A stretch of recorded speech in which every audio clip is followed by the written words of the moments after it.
نحمده ونصلي على رسوله الكريم اما بعد فاعوذ بالله من الشیطان الرجیم بسم اللہ الرحمن الرحیم. صدقہ فطر فرض ہے. صدقہ فطر کا مقصد روزے کی حالت میں سرزد ہونے والے گناہوں سے خود کو پاک کرنا ہے، کیونکہ صدقہ گناہوں کو صاف کرتا ہے. صدقہ فطر نماز عید سے قبل ادا کرنا چاہیے ورنہ عام صدقہ شمار ہوگا. صدقہ فطر کے مستحق وہی لوگ ہیں جو زکوٰۃ کے مستحق ہیں. حضرت ابن عباس سے روایت ہے کہ رسول اللہ صلی اللہ علیہ وسلم نے صدقہ فطر روزے دار کو بےہودگی اور فحش باتوں سے پاک کرنے کے لیے نیز محتاجوں کے کھانے کا انتظام کرنے کے لیے فرض کیا ہے. جس نے نماز عید سے پہلے ادا کیا اس کا صدقہ فطر ادا ہو گیا، اور جس نے نماز عید کے بعد ادا کیا اس کا صدقہ فطر عام صدقہ شمار ہوگا، یعنی اس کا پھر وہ فائدہ نہیں جو اصل صدقے کا ہے.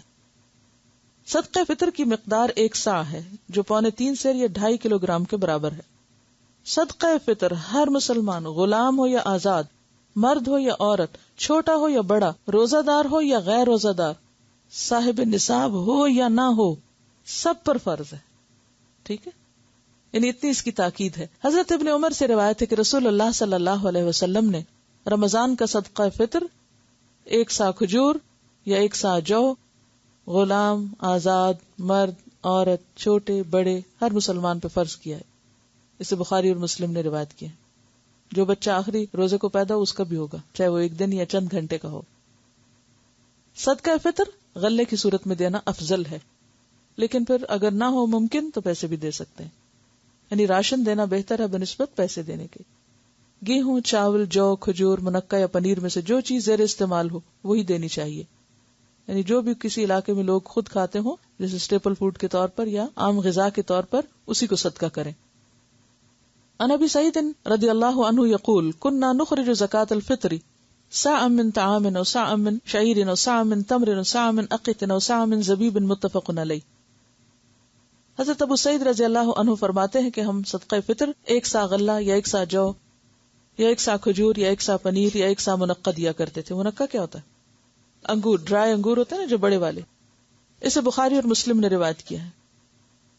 صدقہ فطر ادا کرنے کا وقت آخری روزہ افطار کرنے کے بعد شروع ہوتا ہے، لیکن عید سے 1 یا 2 دن پہلے بھی ادا کر سکتے ہیں. صدقہ فطر گھر کے سرپرست کو گھر کے تمام افراد، بیوی، بچوں اور ملازموں کی طرف سے ادا کرنا چاہیے. حضرت نافع سے روایت ہے کہ ابن عمر گھر کے چھوٹے بڑے تمام افراد کی طرف سے صدقہ فطر دے دیتے تھے، یعنی اگر آپ کے ہسبینڈ اگر آپ کا بھی دے دیں تو بہت اچھی بات ہے، حتیٰ کہ میرے بیٹوں کی طرف سے بھی دے دیتے تھے. اور ابن عمر ان لوگوں کو دیتے تھے جو قبول کرتے، اور عید الفطر سے 1 یا 2 دن پہلے دے دیتے تھے. وہ کیوں؟ تاکہ جو ضرورت مند لوگ ہیں وہ اپنی ضرورت پوری کر سکیں اور اطمینان سے عید منا سکیں. شوہر اور بیوی دونوں ملازمت کرتے تو صدقہ فطر کون دے؟ دونوں میں سے جو چاہے دے، لیکن کوئی ایک ضرور دے دے. کوئی بھی دے سکتا ہے، اس کا ملازمت سے کوئی تعلق نہیں ہے. ٹھیک ہے. صلاۃ العیدین، نماز عیدین کے مسائل. عید کے روز غسل کرنا، خوشبو لگانا اور مسواک کرنا مستحب ہے. عن ابن عباس رضی اللہ عنہما قال قال رسول اللہ صلی اللہ علیہ وسلم ان هذا يوم عید جعله اللہ للمسلمین فمن جاء الى الجمعة فليغتسل وان كان طيب فليمس منه وعليكم بالسواك رواہ ابن ماجہ. حضرت عبداللہ بن عباس رضی اللہ عنہما کہتے ہیں کہ رسول اللہ صلی اللہ علیہ وسلم نے فرمایا، بے شک اللہ تعالی نے اس روز یعنی جمعہ کو مسلمانوں کے لیے عید کا دن بنایا ہے، لہٰذا جو شخص جمعہ کے لیے آئے اسے چاہیے کہ غسل کرے، خوشبو میسر ہو تو وہ لگائے اور مسواک بھی کرے. تو یہ چھوٹی عید ہے، لیکن جو اصل عید ہے وہ کیا ہے؟ عید الفطر یا عید الاضحیٰ. تو اس روز بھی ان چیزوں کا اہتمام کرنا چاہیے. عید کے روز اچھے کپڑے پہننا مستحب ہے. عن ابن عباس رضی اللہ عنہما کان رسول اللہ صلی اللہ علیہ وسلم یلبس یوم العید بردۃ حمراء رواہ الطبرانی. حضرت ابن عباس رضی اللہ عنہ سے روایت ہے کہ رسول اللہ صلی اللہ علیہ وسلم عید کے روز سرخ دھاریوں والی چادر پہنا کرتے تھے، یعنی مخصوص لباس ہوتا تھا، اسپیشل ڈریس. اسے طبرانی نے روایت کیا ہے. عید الفطر کی نماز کے لیے جانے سے پہلے کوئی میٹھی چیز کھانا سنت ہے. عن انس بن مالک رضی اللہ عنہ قال کان رسول اللہ صلی اللہ علیہ وسلم لا یغدو یوم الفطر حتی یأکل تمرات ویأکلہن وطرا رواہ البخاری. حضرت انس بن مالک رضی اللہ تعالیٰ عنہ فرماتے ہیں کہ رسول اللہ صلی اللہ علیہ وسلم عید الفطر کے دن کھجوریں کھائے بغیر عیدگاہ کی طرف نہیں جاتے تھے، اور نبی صلی اللہ علیہ وسلم کھجوریں تاک کھاتے تھے۔ تاک کا کیا مطلب ہے؟ 1 یا 3 یا 5، کیونکہ اللہ تعالیٰ کو وطر پسند ہے، وطر کا ترجمہ تاک کیا ہوا۔ عید الاضحیٰ کے روز اپنی قربانی کا گوشت پکا کر کھانا اور اس سے پہلے کوئی چیز نہ کھانا مستحب ہے۔ عن عبداللہ بن بریدہ عن ابیہ رضی اللہ عنہ کان النبی صلی اللہ علیہ وسلم لا يخرج یوم الفطر حتى يطعم ولا يطعم یوم الاضحى حتى يصلي، رواہ الترمذی صحیح۔ حضرت عبداللہ بن بریدہ اپنے باپ سے روایت کرتے ہیں کہ نبی اکرم صلی اللہ علیہ وسلم عید الفطر کے روز کھائے بغیر گھر سے نہیں نکلتے تھے، اور عید الاضحیٰ کے روز نماز عید سے پہلے کوئی چیز تناول نہ فرماتے۔ اسے ترمذی نے روایت کیا ہے۔ نماز عید بستی سے باہر کھلے میدان میں پڑھنا سنت ہے، اور یہاں تو سردی ہے تو آپ کھلے میدان میں تو نہیں پڑھ سکتے، لیکن بڑی مسجد میں پڑھنا چاہیے۔ نماز عید کے لیے خواتین کو بھی عیدگاہ میں جانا چاہیے۔ عن ام عطیہ رضی اللہ عنہا قالت امرنا رسول اللہ صلی اللہ علیہ وسلم ان نخرج الحیض یوم العیدین وذوات الخدور فیشہدن جماعت المسلمین ودعوتہم وتعتزل الحیض ان مصلاہن، متفق علیہ۔ حضرت ام عطیہ رضی اللہ عنہا سے روایت ہے کہ رسول اللہ صلی اللہ علیہ وسلم نے حکم دیا کہ دونوں عیدوں کے دن ہم حیض والی اور پردہ نشین یعنی ساری عورتیں سب عورتوں کو عیدگاہ میں لائیں تاکہ وہ مسلمانوں کے ساتھ نماز اور دعا میں شرکت کریں۔ البتہ حیض والی عورتیں نماز نہ پڑھیں، اسے بخاری اور مسلم نے روایت کیا ہے۔ بعض مسلمانوں کے علاقے ایسے ہیں کہ جہاں عورتوں کو نکلنے نہیں دیتے، تو اب یہ جو عید کا موقع ہے، خوشی کا موقع ہے، اور اس خوشی میں سب کو ایک دوسرے کے ساتھ ملنا جلنا اور ایک دوسرے کے ساتھ شریک ہونا جو ہے اس خوشی میں اضافہ کرتا ہے۔ اور اس میں خاص طور پر آپ دیکھیے کہ یہ بھی کہا گیا کہ جن کو نماز نہیں پڑھنا وہ بھی جائیں عیدگاہ میں۔ کس لیے؟ تاکہ دعا میں شریک ہوں، اس خیر میں شریک ہوں، یعنی عورتیں بھی محروم نہ رہیں۔ نماز عید کے لیے پیدل جانا اور واپس آنا سنت ہے، یعنی اگر ممکن ہو، ورنہ سواری بھی کرنے میں منع نہیں کیا گیا۔ عن ابن عمر رضی اللہ عنہما قال ان النبی صلی اللہ علیہ وسلم کان یخرج الی العید ماشیا ویرجع ماشیا، رواہ ابن ماجہ۔ حضرت عبداللہ بن عمر رضی اللہ عنہ فرماتے ہیں کہ نبی اکرم صلی اللہ علیہ وسلم عیدگاہ پیدل جاتے اور پیدل ہی واپس تشریف لاتے، اسے ابن ماجہ نے روایت کیا ہے۔ عیدگاہ جاتے ہوئے بکثرت تکبیریں کہنا سنت ہے۔ عید الفطر میں امام کے خطبے کے لیے ممبر پر بیٹھنے تک تکبیریں کہتے رہنا چاہیے۔ عن ابن عمر رضی اللہ عنہما انہ کان یغدو الی المصلی یوم الفطر اذا طلعت الشمس فیکبر حتی یأتی المصلی ثم یکبر بالمصلی حتی اذا جلس الامام ترک التکبیر، رواہ الشافعی۔ حضرت عبداللہ ابن عمر رضی اللہ عنہما عید کے دن صبح صبح سورج نکلتے ہی عیدگاہ تشریف لے جاتے اور عیدگاہ تک تکبیریں کہتے جاتے، پھر عیدگاہ میں بھی تکبیریں کہتے رہتے یہاں تک کہ جب امام خطبے کے لیے ممبر پر بیٹھ جاتا تو تکبیریں پڑھنا چھوڑ دیتے۔ اسے شافعی نے روایت کیا ہے۔ آپ کو آتی ہیں تکبیریں؟ آگے الفاظ آ رہے ہیں، پھر پڑھ لیں گے۔ عید الاضحیٰ کے موقع پر تشریق کے تمام دنوں میں کثرت سے تکبیریں کہنی چاہیے۔ عید الفطر میں تو ایک ہی دن ہے، لیکن اضحیٰ میں زیادہ دن۔ کان ابن عمر یکبر بمنی تلک الایام وخلف الصلوات وعلی فراشہ وفی فسطاطہ ومجلسہ وممشاہ وتلک الایام جمیعا، رواہ البخاری۔ حضرت عبداللہ ابن عمر رضی اللہ عنہما تشریق کے تمام دنوں میں نمازوں کے بعد اپنے بستر پر، اپنے خیمے میں، اپنی مجلس میں چلتے پھرتے تکبیریں کہا کرتے تھے، اسے بخاری نے روایت کی، یعنی اس قدر کثرت سے تکبیریں ہوتی تھی۔ تکبیر کیا ہے؟ اللہ اکبر کہنا۔ چونکہ سیلف ایکسپلینیٹری آگے چیزیں آ رہی ہیں اس لیے میں زیادہ ٹائم نہیں لے رہی۔ عن ابن مسعود رضی اللہ عنہ انہ کان یکبر ایام التشریق اللہ اکبر اللہ اکبر لا الہ الا اللہ واللہ اکبر وللہ الحمد، رواہ ابن ابی شیبہ۔ حضرت عبداللہ بن مسعود رضی اللہ عنہ ایام تشریق 11، 12، 13 ذی الحج میں یہ تکبیر پڑھا کرتے۔ پڑھیے سب۔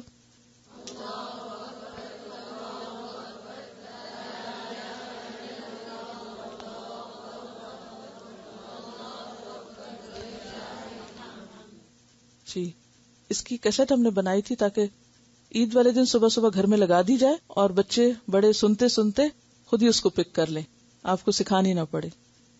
اگر آپ گھر میں بچوں کو ساتھ لے کے مل کے پڑھیں، خود بھی ساتھ شامل ہو جائیں، تو آپ دیکھیں کہ خوشی دوبالا ہو جاتی۔ اور اب دیکھیں کہ خوشی کے موقع پر ہم اپنے پیاروں کو یاد رکھتے ہیں تو سب سے زیادہ بندہ مومن کو اللہ سے محبت ہوتی، تو اس کے دن کا آغاز یا خوشی کا آغاز اللہ کی بڑائی بیان کرنے سے ہوتا ہے۔ عیدین کی نماز تاخیر سے پڑھنا ناپسندیدہ ہے، یعنی بہت لیٹ نہیں کرنی چاہیے نماز۔ عید الفطر کی نماز کا وقت اشراق کی نماز کا وقت ہے، یعنی سورج نکلنے کے تھوڑی دیر کے بعد پڑھ لینی چاہیے، اللہ یہ کہ پھر بہت سی ایسی جینوئن ریزنز ہوں یا مجبوریاں ہوں کہ جس میں لوگوں کا پہنچنا مشکل ہو تو اور بات ہے، ورنہ جلدی کرنی چاہیے۔ عید الفطر کی نماز کا وقت اشراق کی نماز کا وقت ہے۔ عبداللہ بن بسر صاحب رسول اللہ صلی اللہ علیہ وسلم انہ خرج مع الناس فی یوم عید فطر او اضحى فانکر ابطاء الامام وقال انا كنا قد فرغنا ساعتنا هذه وذلك حين التسبيح رواہ ابو داود وابن ماجہ۔ حضرت عبداللہ بن بسر رضی اللہ عنہ سے روایت ہے کہ وہ خود عید الفطر یا عید الاضحیٰ کی نماز کے لیے لوگوں کے ساتھ عیدگاہ روانہ ہوئے تو امام کے دیر کرنے پر ناپسندیدگی کا اظہار کیا اور فرمایا ہم لوگ تو اس وقت نماز پڑھ کر فارغ بھی ہو جایا کرتے تھے، اور وہ اشراق کا وقت تھا۔ اسے ابو داؤد اور ابن ماجہ نے روایت کیا۔ اور ویسے بھی صبح کے وقت میں برکت ہے، اور نہ صرف یہ کہ عید کی نماز بلکہ باقی کاموں کو بھی جلد صبح شروع کرنا پسندیدہ ہے۔ نبی صلی اللہ علیہ وسلم نے اس کے لیے دعا بھی کی ہے کہ اللہم بارک لامتی فی بکورہا، اللہ میری امت کی صبح میں برکت ڈال دے، لیکن اب امت بالکل الٹ کام کر رہی ہے۔ عید الاضحیٰ کی نماز جلد اور عید الفطر کی نماز نسبتاً دیر سے پڑھنا مسنون ہے۔ عن ابی الحویرث رضی اللہ عنہ ان رسول اللہ صلی اللہ علیہ وسلم كتب الى عمرو بن حزم وهو بنجران عجل الاضحى واخر الفطر وذكر الناس رواہ الشافعی۔ حضرت ابو الحویرث رضی اللہ عنہ سے روایت ہے کہ رسول اللہ صلی اللہ علیہ وسلم نے نجران کے گورنر عمرو بن حزم کو تحریری طور پر یہ ہدایت فرمائی کہ عید الاضحیٰ کی نماز جلدی پڑھو اور عید الفطر کی نماز تاخیر سے پڑھو، اور لوگوں کو خطبے میں نیکی کی نصیحت کرو۔ ذکر الناس کا مطلب کیا ہے کہ اس دن خطبہ بھی ہونا چاہیے جس میں لوگوں کو اچھی باتوں کی نصیحت کی جائے۔ کھلے میدان میں نماز پڑھنے کے لیے سترہ کا اہتمام کرنا چاہیے۔ سترہ امام کے آگے کی رکاوٹ کو کہتے ہیں، یعنی کوئی بھی ایسی چیز جس سے اگر اس کے آگے سے کچھ گزرے تو اس نماز میں خلل نہ آئے۔ عن ابن عمر رضی اللہ عنہما قال كان النبي صلی اللہ علیہ وسلم اذا صلى يوم عید او غیرہ نصبت الحربة بین یدیہ فیصلی الیہا والناس من خلفہ رواہ ابن ماجہ۔ حضرت عبداللہ بن عمر رضی اللہ عنہ کہتے ہیں نبی اکرم صلی اللہ علیہ وسلم جب عید کی نماز یا کوئی دوسری نماز کھلے میدان میں ادا فرماتے تو آپ صلی اللہ علیہ وسلم کے سامنے بھالا گاڑ دیا جاتا تھا، یعنی لوہے کا ایک راڈ سا یا ایک عصا، اور آپ صلی اللہ علیہ وسلم اس کے پیچھے نماز ادا فرماتے، اور صحابہ کرام رضی اللہ عنہم آپ صلی اللہ علیہ وسلم کے پیچھے ہوتے۔ اسے ابن ماجہ نے روایت کیا ہے۔ عید الفطر اور عید الاضحیٰ کی نماز دو دو رکعت ہے۔ عن عمر بن الخطاب رضی اللہ عنہ قال صلاة الاضحیٰ رکعتان وصلاة الفطر رکعتان وصلاة المسافر رکعتان وصلاة الجمعة رکعتان تمام لیس بقصر علی لسان النبی صلی اللہ علیہ وسلم رواہ النسائی۔ حضرت عمر بن خطاب رضی اللہ عنہ کہتے ہیں نبی اکرم صلی اللہ علیہ وسلم کے فرمان کے مطابق عید الاضحیٰ کی نماز 2 رکعت ہے، عید الفطر کی نماز 2 رکعت ہے، مسافر کی نماز 2 رکعت ہے، جمعہ کی نماز 2 رکعت ہے، اور یہ مکمل نماز ہے، کم نہیں، یعنی اس کو ایک نہیں کر سکتے۔ اسے نسائی نے روایت کیا ہے۔ یا یہ ہے کہ ایسا نہیں کہ یہ جمعہ کی نماز ویسے آدھی بتائی گئی، نہیں، یہ مکمل اٹ سیلف اتنی ہی ہے، آدھی نہیں کہنا چاہیے اس کو، یعنی پوری نماز یہی ہے۔ نماز عید کے لیے آذان ہے نہ اقامت۔ عن جابر بن سمرۃ رضی اللہ عنہ قال صلیت مع رسول اللہ صلی اللہ علیہ وسلم العیدین غیر مرۃ ولا مرتین بغیر آذان ولا اقامت رواہ مسلم۔ حضرت جابر بن سمرہ رضی اللہ عنہ کہتے ہیں میں نے رسول اللہ صلی اللہ علیہ وسلم کے ساتھ 1-2 مرتبہ نہیں کئی مرتبہ عیدین کی نماز آذان اور اقامت کے بغیر پڑھی ہے۔ اسے مسلم نے روایت کیا۔ عیدین کی نماز میں پہلے نماز اور پھر خطبہ دینا مسنون ہے، یعنی نماز پہلے ہوگی۔ عن ابن عمر رضی اللہ عنہما قال کان رسول اللہ صلی اللہ علیہ وسلم و ابو بکر و عمر رضی اللہ عنہما یصلون العیدین قبل الخطبۃ متفق علیہ۔ حضرت عبداللہ بن عمر رضی اللہ عنہما فرماتے ہیں رسول اللہ صلی اللہ علیہ وسلم، حضرت ابو بکر صدیق اور حضرت عمر نماز عیدین خطبہ سے پہلے ادا فرماتے۔ اسے بخاری اور مسلم نے روایت کیا۔ عیدین کی نماز میں 12 تکبیریں مسنون ہیں۔ پہلی رکعت میں قرات سے پہلے 7 اور دوسری رکعت میں قرات سے پہلے 5 تکبیریں کہنی چاہیے۔ النافع رحمہ اللہ مولا عبد اللہ بن عمر رضی اللہ عنہما انہ قال شہدت الاضحى والفطر مع ابی ہریرہ رضی اللہ عنہ فکبر فی الرکعۃ الاولى 7 تکبیرات قبل القراءۃ وفی الآخرۃ 5 تکبیرات قبل القراءۃ رواہ مالک. حضرت عبداللہ بن عمر رضی اللہ عنہ کے آزاد کردہ غلام حضرت نافع کہتے ہیں. اب آپ دیکھیے کہ غلاموں کو بھی کتنا ایجوکیٹ کیا گیا. میں نے حضرت ابو ہریرہ رضی اللہ عنہ کے ساتھ عید الفطر اور عید الاضحیٰ دونوں کی نماز پڑھی. حضرت ابو ہریرہ نے پہلی رکعت میں قرات سے پہلے 7 تکبیریں اور دوسری رکعت میں قرات سے پہلے 5 تکبیریں کہیں. اسے مالک نے روایت کیا. نماز عید کی زائد تکبیروں میں ہاتھ اٹھانے چاہیے. عن وائل بن حجر رضی اللہ عنہ انہ کان یرفع یدیہ مع التکبیر رواہ احمد. حضرت وائل بن حجر سے روایت ہے کہ رسول اللہ صلی اللہ علیہ وسلم ہر تکبیر کے ساتھ ہاتھ اٹھاتے یعنی رفع یدین کرتے. نماز عیدین کی 2 رکعتوں میں سے پہلی رکعت میں سورۃ الاعلی اور دوسری رکعت میں سورۃ الغاشیہ پڑھنا مستحب ہے. ان النعمان بن بشیر قال كان رسول اللہ صلی اللہ علیہ وسلم يقرأ في العیدین وفي الجمعة بسبح اسم ربک الاعلی وهل اتاک حدیث الغاشیہ رواہ مسلم. حضرت نعمان بن بشیر رضی اللہ عنہ کہتے ہیں کہ رسول اللہ صلی اللہ علیہ وسلم نماز عیدین تثنیہ کا صیغہ ہے یعنی دونوں عیدیں اور جمعہ میں سبح اسم ربک الاعلی پہلی رکعت میں اور هل اتاک حدیث الغاشیہ دوسری رکعت میں پڑھتے. اسے مسلم نے روایت کیا. یہ جو دوسری صورت ہے هل اتاک حدیث الغاشیہ اس میں قیامت کے بارے میں بات آتی ہے. سوال یہ پیدا ہوتا ہے کہ عید کا دن ہے خوشی کا دن ہے اور اس میں قیامت کی بات کس لیے کیوں؟ یہ تو خوشی میں مزہ خراب کرنے والی بات نہیں. بندہ مومن کبھی بھی اپنے آخری انجام کو نہیں بھولتا اور جتنے بھی بڑے بڑے گیدرنگز ہوتی تھی ان سب میں آپ صلی اللہ علیہ وسلم لوگوں کو خبردار کرتے. سورۃ قاف کے بارے میں ملتا ہے اور سورۃ قاف ساری کی ساری توحید اور آخرت کے دلائل پر مبنی ہے. نماز عید سے پہلے یا بعد کوئی نفل یا سنت نماز نہیں. عن ابن عباس رضی اللہ عنہما قال خرج النبی صلی اللہ علیہ وسلم یوم اضحیٰ او فطر فصلى رکعتین لم یصلی قبلہما ولا بعدہما رواہ مسلم. حضرت عبداللہ بن عباس رضی اللہ عنہ فرماتے ہیں کہ نبی اکرم صلی اللہ علیہ وسلم عید الاضحیٰ یا عید الفطر کے روز گھر سے نکلے، نماز عید ادا فرمائی اور اس سے پہلے یا بعد کوئی نماز نہیں پڑھی.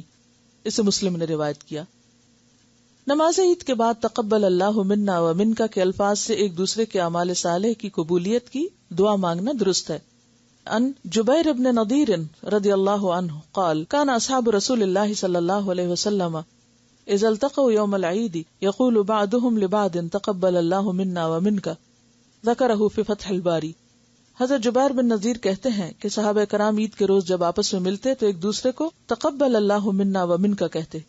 اس ابن حجر نے فتح الباری میں نقل کیا ہے.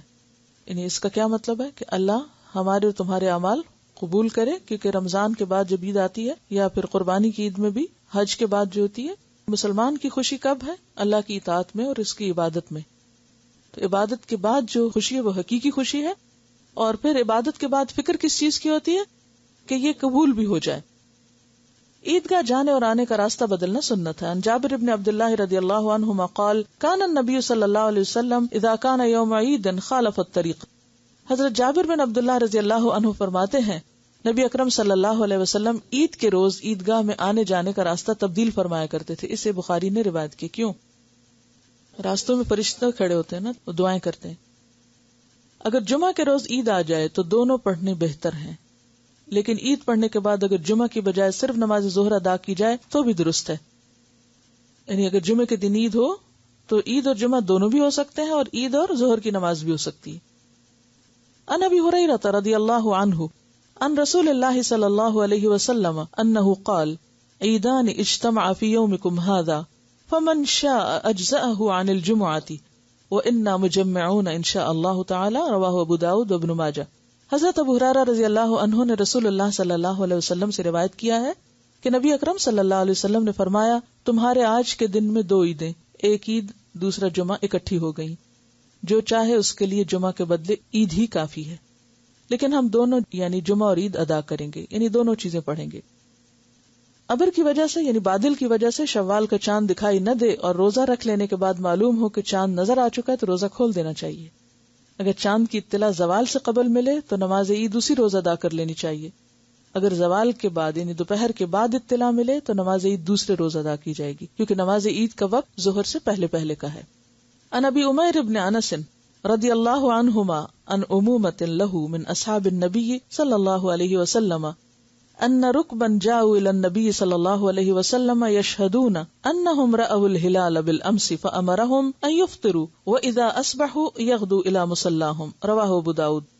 حضرت ابو عمیر بن انس رضی اللہ عنہما اپنے چچاؤں سے جو اصحاب نبی صلی اللہ علیہ وسلم میں سے تھے روایت کرتے ہیں کہ بعض سوار نبی اکرم صلی اللہ علیہ وسلم کی خدمت میں حاضر ہوئے اور گواہی دی کہ انہوں نے گزشتہ روز شوال کا چاند دیکھا ہے۔ رسول اللہ صلی اللہ علیہ وسلم نے صحابہ کرام کو حکم دیا کہ وہ روزہ توڑ دیں اور فرمایا کل صبح نماز عید کے لیے عیدگاہ آئیں۔ اسے ابو داؤد نے روایت کی۔ یعنی ہر مسئلے کا حل موجود ہے، کیونکہ عام طور پر ایسے جب پرابلمز آتے ہیں تو لوگ لا علمی کی وجہ سے باہم جھگڑنا شروع کر دیتے ہیں اور اپنی اپنی عیدیں الگ کرنے لگتے ہیں۔ اگر کسی کو عید کی نماز نہ مل سکے، رش میں پھنس گئے یا بیماری کی وجہ سے عیدگاہ نہ جا سکے تو اسے 2 رکعت تنہا ادا کر لینی چاہیے۔ جیسے اگر آپ لوگوں کو کوئی لے جانے والا نہیں یا کوئی بھی ایسا مسئلہ ہے تو گھر میں آپ 2 نفل پڑھ لیں۔ گاؤں میں بھی نماز عید پڑھنی چاہیے۔